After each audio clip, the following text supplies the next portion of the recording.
So welcome back, student.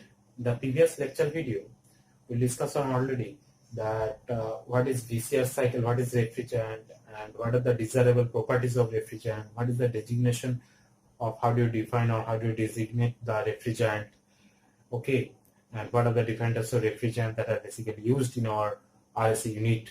So as you know that VCR cycle, okay, so VCR cycle basically vapor compression refrigeration cycle. And as you know that refrigeration cycle, basically there are two types of refrigeration cycle. One is vapor compression refrigeration cycle, another is vapor absorption refrigeration cycle. In the vapor compression refrigeration cycle, the vapor refrigerant is compressed and produce actually refrigerant effect. Okay, and in case of VAR cycle, mean vapor absorption refrigeration system, the vapor refrigerant is absorbed and heated and producing the refrigerant effect. So this is the basic difference between VCR and VAR. Instead of that, in case of VCR cycle, the mechanical energy basically used to transform or to change the vapor refrigerant from one state to another state, or to change the thermodynamical properties. Okay, but in case of VAR cycle, only chemical energy or heat energy basically produced for VAR cycle. Okay, now as you know that VAR cycle means vapor absorption refrigeration cycle is basically, the name suggests, the refrigerant is absorbed and heated and producing refrigerant effect. So that's all. Now, but before going to the elaborately in this topic, the vapor absorption refrigerant, it's basically the oldest method of producing refrigerant effect. This is the oldest method because this is the first producing refrigerant effect method was that VAR cycle, and it is discovered by Michael Faraday. Okay, Michael Faraday. Now, in the VAR cycle, vapor absorption refrigeration cycle, the refrigerant which is basically used, that is ammonia, and absorber used as the water. So that's why it is sometimes also called aqua ammonia solution or aqua ammonia refrigerant system or VAR system. Now, as we discussed that it is basically uses the heat energy to transform or to change the condition of refrigerant throughout the refrigerant process. So all of the process are same, but just the difference is with VCR to VAR is that here VCR means in the compressor is not here. Okay, so that's why compressor is not here. So in replace of compressor, the compressor basically replaced by absorber, pump, liquid pump. This is a generator, and this is the pressure reducing valve. So compressor basically replaced by absorber, liquid pump, generator, and pressure reducing valve. So these four things is replaced by compressor in VCR with VCR. Okay. Otherwise, the component is condenser, receiver, expansion valve, or evaporator. Both are used in case of a VCR cycle also. Now, what happens in VCR cycle is that so in the evaporator, suppose this is the evaporator. In the evaporator, as you know, the main function of evaporator to absorb heat from the system, so that it maintains low temperatures. Okay, so evaporator, so obviously after absorb heat from the system, the refrigerant is transformed, his phase means it's transformed into low pressure ammonia vapor, means low pressure liquid ammonia to transform into low pressure ammonia vapor. So because ammonia is used as a refrigerant, that's why refrigerant ammonia is transformed its phase, that's liquid ammonia to liquid vapor. As you know that in the VCR cycle, we already discussed there are two pressure side, low pressure side and high pressure side. Condenser was the high pressure side and evaporator was the low pressure side. So that's why from the evaporator that comes out from the evaporator, that is basically low pressure ammonia vapor. Okay, so low pressure ammonia vapor comes out from the evaporator and it enters into the absorber. When the absorber basically in the absorber, the absorbent agent actually that is basically used, that is basically water. Okay, now water absorb low pressure ammonia vapor. Now why water is used? Because water has capability, because water has the maximum capability to absorb ammonia vapor.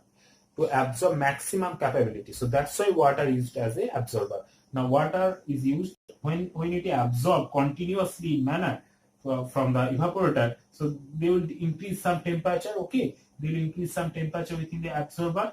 It happens, but as you know that if the temperature is increased in the absorber, the capacity of absorbent, the capacity of absorb of liquid ammonia, low pressure ammonia vapor is reduces. Okay, so that's why some cooling devices or some cooling agent are used in case in the absorber, so that temperature is kept minimum, so that the capacity of absorption actually increases. Okay, so there are some cooling devices or cooling agent are used in case of in the evaporator, in the absorber, so that maximum amount of ammonia vapor is absorbed by the absorber. Okay, so when the maximum amount of ammonia vapor is absorbed in the absorber, so they will form a strong solution. Okay, so this strong solution comes out after all from the absorber. Now it goes to the generator by through liquid pump. Because this is the low pressure side, so you have to increase the pressure so that it can reach in the generator. So by through liquid pump, the strong solution goes to the generator. In the generator, some heating coil are there. So this is the heating coil. So it is a heating coil. So heating coil or heating produced. This is a heating coil. Now heating basically produced or heating is produced by basically steam or gas, like any other external source, by external source. So after heating, the ammonia vapor is driven off, and the rest that is the high pressure. So that's why the high pressure ammonia vapor is driven up and goes to the condenser. But the remaining liquid ammonia vapor, which is remaining part of that particular from the solution, that will be back to the absorber. This is called basically weak solution, that back to the absorber through pressure reducing valve. Because it is a high pressure zone, you have to go beyond low pressure zone. Low means low pressure zone, so you have to reduce. So you have to use some pressure reducing valve, so that it can transform from high pressure side to low pressure side. That's why it is used as a pressure reducing valve here. Now high pressure ammonia vapor goes to the condenser. As you know, so in the condenser, some cooling devices, some cooling water passes through that. So after the high pressure ammonia vapor is transformed into high pressure liquid ammonia after condenser. So this is the high pressure liquid ammonia. This is the receiver. This is the receive. The liquid ammonia is the receive here. And after that, the liquid ammonia by expansion valve, high pressure liquid ammonia is transformed, or it changed into low pressure ammonia vapor, low pressure liquid ammonia refrigerant. Okay, and this low pressure liquid refrigerant is basically in the evaporator. So in this way, total cycle is working. In the working cycle complete is here. So this is a vapor absorption refrigeration cycle. So which is basically oldest cycle, but it is basically used also industrial as well as some domestic applications. And but due to the reducers of compressor here, because the compressor is replaced here. This is the most important point. And one more point is that here it is no mechanical energy are used, because there is only used, that is basically heat energy or chemical energy, because of to interchange or to change the condition of refrigerant. Okay, so this is a VAR cycle. Okay.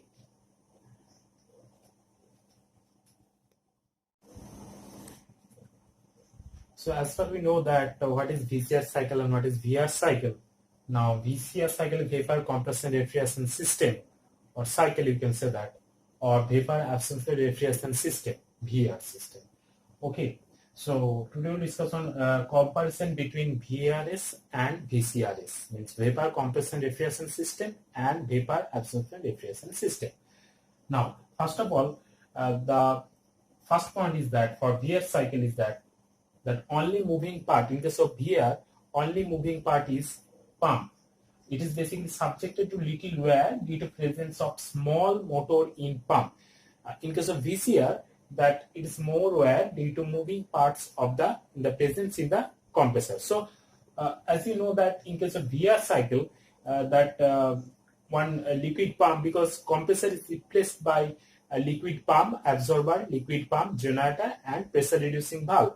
So as we know that there are some pump are there. So in pump, there are some small motor are there. Due to the usage of small motor, there are possibility to chances actually to produce the wear. So that amount of wear in case of VAR cycle is less because there is only moving part, that is pump. Okay, that is basically moving part is basically pump. In a pump, that is basically moving part that which produce actually little wear, that is a motor. Okay, so that's why it produce little wear in case of VAR cycle, VAR system, and in case of VCR system, it is produce actually more wear due to the presence of more moving parts in compressor. Because in compressor there are so many moving parts are there, so that's why that produces actually more moving parts, and that produces more wear. Now, second point is that it uses heat energy, or it sometimes also called it uses low energy, because the low energy or heat energy in case of VAR cycle that produce actually that uses to transfer the state, or to transfer the condition of the refrigerant when the refrigerant flows through the refrigeration cycle.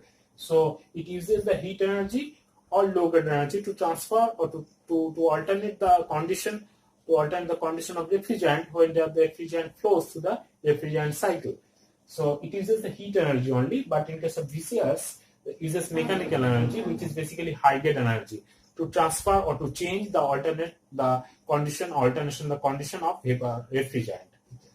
Okay, the third point is that VAR cycle basically used when the electric power is difficult to obtain, because there is no as such electric power is required, but it can be used as solar power also used to produce the refrigerant effect, to heating the coil. So all these things can be adjustable by using the solar power plant or solar power or any such type of devices. So, but it is not required that electrical parts or electrical power is mandatory. It's not for this VAR cycle. But in case of VAR cycle, electrical power is required to move or to control or to drive the compressors. Otherwise, the VAR cycle will not be completed. Fourth point is it's very expensive, because there are some solar devices or some solar plant like this type of arrangement should be there, because it is uses only heat energy, or it is uses only some gases, some steam energies actually uses to transfer the condition of vapor refrigerant or to produce the refrigerant effect. So very expensive, but in case of VCRs, it is less expensive. Similarly, the COP means coefficient of performance. As you know that coefficient of performance is net refrigerant effect divided by net work done. So in case of VAR cycle or in case of VAR system, the COP is less, but in case of VCR, COP is more. And the leakage problem is less in VAR system, because in VAR system that working condition basically they works basically in low pressure conditions, means compared to the VCR, because in case of VCR they are produced high pressure region. So that's why the chances of leakage of refrigerant very high in amount, high percentage. So leakage problem is more in case of VCR, but leakage problem is less due to the low pressure in the working system.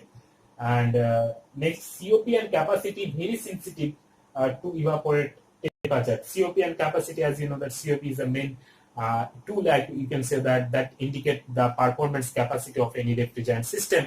That COP and capacity is basically very sensitive to evaporative temperature, and not very sensitive, but in case of VCRs. And these are partial load performance is not affected. Partial load is not very affected in case of VAR, but in case of VCR, partial load performance is very poor. Okay, so these are the difference between VARs and VCRs, very important. Okay.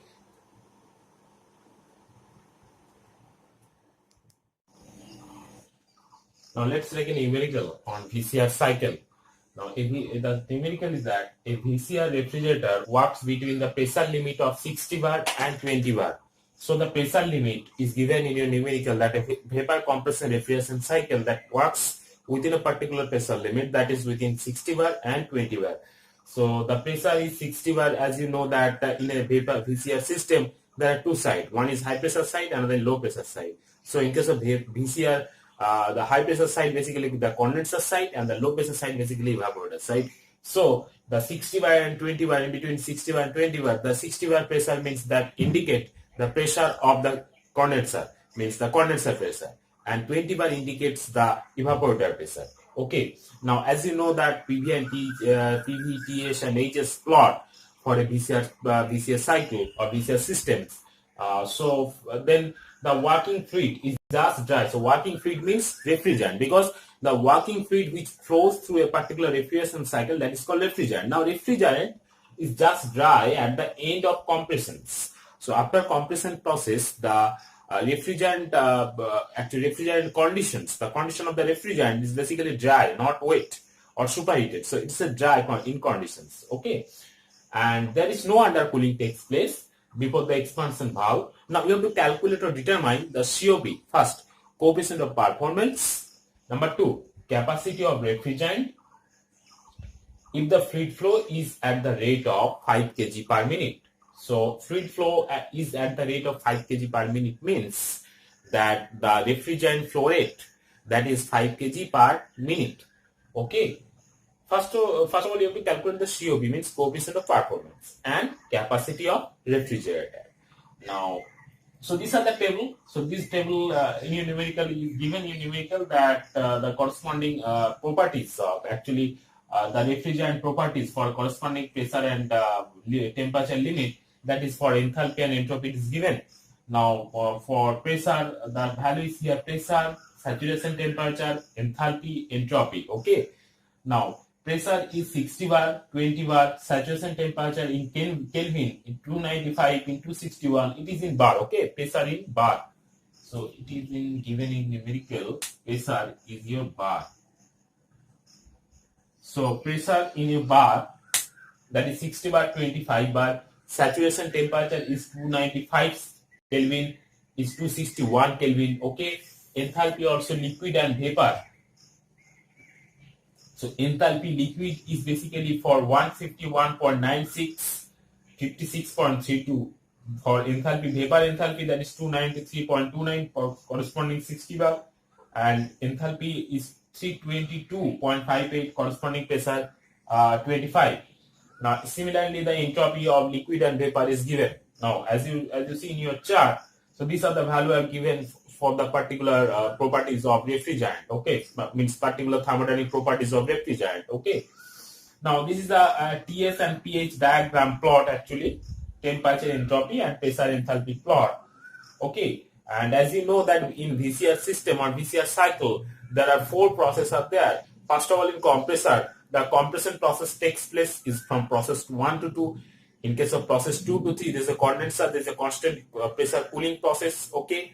And process 3 to 4 is that there are expansion valve are there, because to expand means to decrease the pressure. Okay, means to increase the pressure. Okay. So after all, if the pressure limit is very much high, you have to reduce the pressure from P2 to P1. Okay, by means of expansion valve or capillary tube or throttling devices. It is used in process in 3 to 4, and in case of 4 to 1, the evaporator are there. So if you plot these things in a particular thermodynamic plane, means PV, TS, HS, and PS diagram, it will be look like this one. So as you know that from TS diagram, this plot are seems like that process 1 to 2, 2 to 3, 3 to 4, and 4 to 1. Similarly, corresponding this is the TS diagram of VCR plant. So corresponding TS plot, this also a PS diagram. Similar processes occurs in case of also VCR system. Okay. Now, so what are the value are given? Just write down first. So for pressure 60 bar, that means the pressure is high pressure side. That means in condenser pressure. That's why if P2 is equal to P3 is equal to 60 bar. Okay. And the corresponding P2, if P2 is equal to P3 is equal to 60 bar, the corresponding temperature means T2 is equal to T3 is equal to 60 bar, mean 295 Kelvin. So P2 is equal to P3 is equal to 60 bar. T2 is equal to T3 is equal to 295 Kelvin.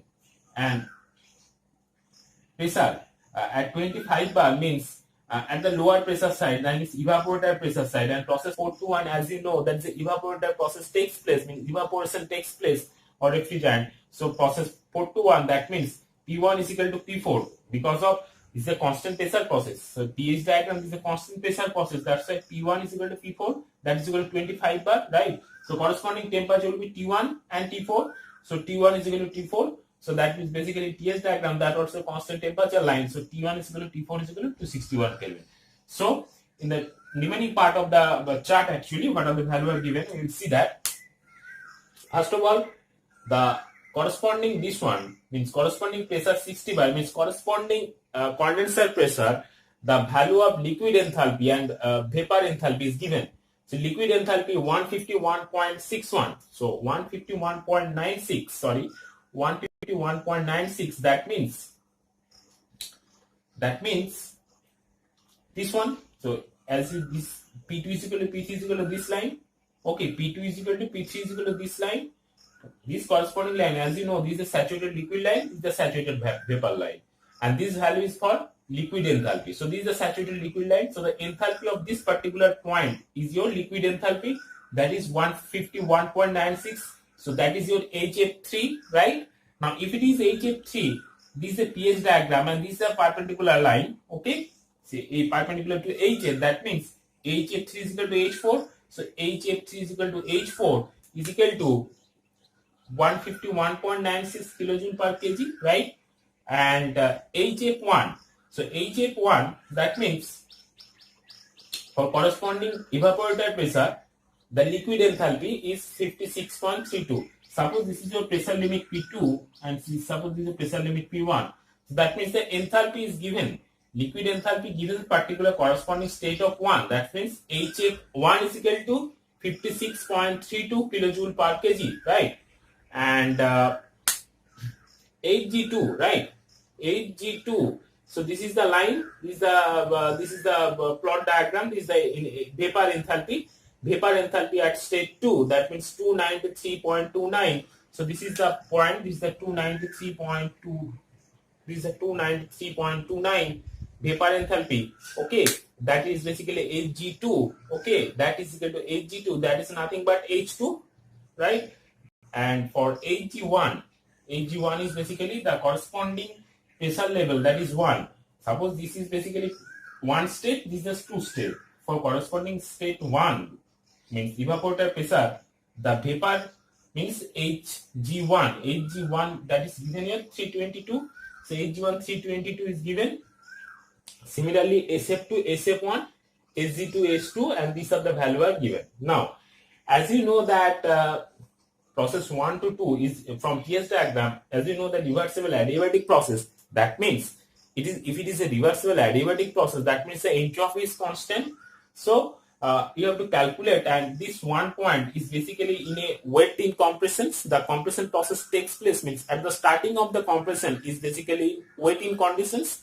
So when it is wet in condition, that means there are some liquid refrigerant are present when the refrigerant enters into the particular compressor device. So obviously one process, there are some dryness fraction are there. So first of all, you have to calculate the dryness fraction factor. That's why, as you know, that S1 is equal to, from the properties of pure substance, that S1 is equal to SF1 plus X1 into SFG1. So put this value SF1, SG1. So S1 will be this one. S1 will be this expression. Okay. And S2 basically nothing but this is the Hg2. Hg2 means entropy and vapor state, that is 1.0332, right? So that is corresponding this one, this value. And 1 and 2 is the constant entropy line. So constant means S1 is equal to S2. So that becomes this one is equal to this one. So that becomes X1 is equal to 0.791. Now, as you know that COP means coefficient of performance. And coefficient of performance basically is a ratio between the desired effect, desired refrigerant effect divided by net work done. Now desired refrigerant effect, that means your Q2 divided by net work done, that is W. Now already discussed that Q2 you also write down as, because net refrigerant effect Q2 is equal to H1 minus H4, right? And net work done, that is equal to H2 minus H1. So put these values, H1, HF3 means HF4 also, and H2 minus H1 means H2, H1 and HF3. These three enthalpy values you have to require to calculate the COP. Now, this HF3 value is nothing but, that is HF3, this is nothing but HF4. So value is given right? H2 is nothing but Hg2. So Hg2 is equal to H2. These two values given, but H1, because one state is basically in drying condition, means waiting condition, wet compression process takes place at the starting of the compressor. Now, if it is one is your wet compression region, means liquid vapor dome zone. So when you calculate the enthalpy, so there are some properties of liquid as well as vapor properties are there, enthalpy properties are there. So that will be H1 will be HF1 plus X1. This is a Danish fraction factor into HFG1. So put all these values, X1, HF1, HG1 as well as HF1. Then you can calculate H1. So put these values H1 there, and you can calculate COP. COP will be 4.36. So this is the coefficient of performance for a particular refrigerator plant or VCR refrigerator. Okay. And the second part of the numerical, that you have to calculate the capacity of refrigerator. Okay.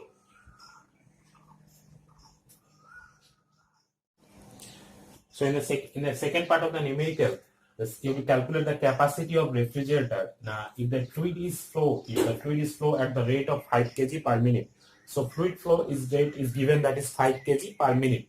Now you will calculate the capacity of refrigerator. Now, what is the amount of heat extracted? Means amount of heat extracted is defined actually the amount of refrigerating effect. That is nothing but heat extracted per kg of refrigerant. Means in case of per kg of refrigerant, what amount of heat extracted is, that is the basically capability of particular capacity of refrigerator. And for per kg of refrigerant, that is nothing but H1 minus HF3, because Q2 is your particular desired effect, okay, or desired effect or heat extracted, you can say that, for a particular system. So for the flow of per kg rate of, means per kg of refrigerant, the amount will be H1 minus HF3. Now value of H1 already you have calculated. So put this value 266.93, and HF3 is 151.96. That is nothing but your HF4. Sorry, H4, not HF4. That is HF3 is equal to H4. Now put these two values here, H1 and HF3. You can get that heat extracted per kg of refrigerant. That will be 114.97 kilojoule per kg. Now, since the flow rate is 5 kg per minute, means in 1 minute the refrigerant flows to a particular refrigeration cycle, that is 5 kg. Now, if the fluid flow is rate, means the refrigerant flow rate is 5 kg per minute, and for per kg of refrigerant the heat extracted is 114.97 kilojoule per kg. For the 5 kg it will be multiplied with that. So net total heat extracted will be 5 into that one.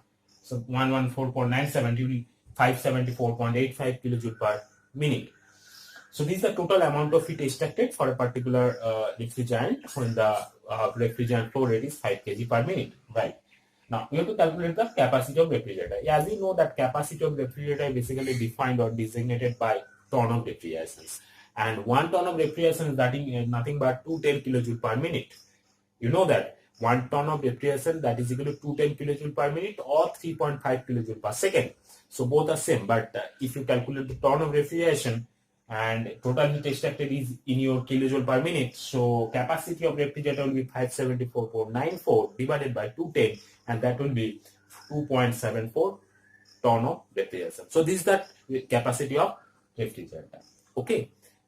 So okay, thank you very much for listening and watching me. And in the next lecture video, we'll discuss about the properties of dry and moisture air and psychometric chart, psychometric processes. So all these things will be discussed in the next lecture video. Okay, thank you very much for listening and watching me, and goodbye.